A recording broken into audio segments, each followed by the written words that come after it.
பழைய ஏற்பாட்டு கதைகள். நோவா பேழை. கடவுள் உண்டாக்கிய மனிதர் மண்ணிலேயே பெருகின போது அவனது இருதய சிந்தனைகளெல்லாம் தீமையாயிருந்து வன்முறையால் நிறைந்திருந்தது. எனவே கடவுள் தாம் உண்டாக்கின மனிதர் மற்றும் மிருகங்கள், ஊர்வன, பறவைகள் ஆகிய அனைத்தையும் அழிக்க எண்ணினார்.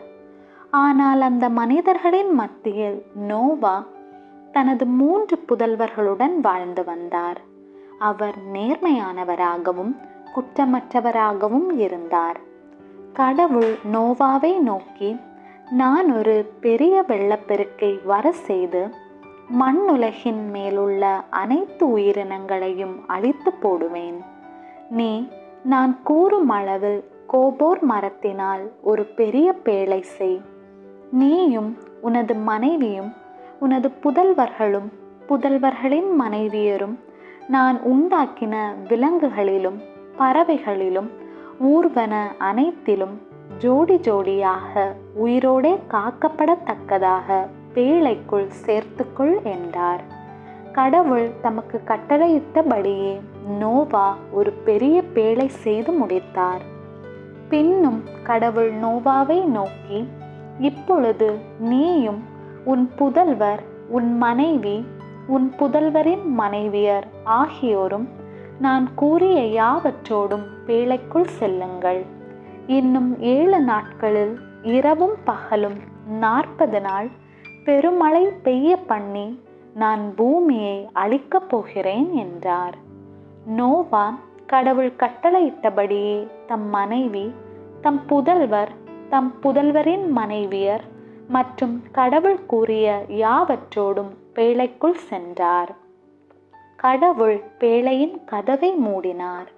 அப்பொழுது நோவாவிற்கு வயது 600. கடவுள் கூறியபடியே பெருமழை பெய்து மண்ணுலகம் நீரினால் நிறைந்தது. உயர்ந்த மலைகளும் குன்றுகளும் நீரில் மூழ்கின. மண்ணுலகில் உண்டானவைகளெல்லாம் அழிந்து போயின. நோவாவும் அவருடன் பேழையில் இருந்தவர்களுமே எஞ்சியிருந்தனர்.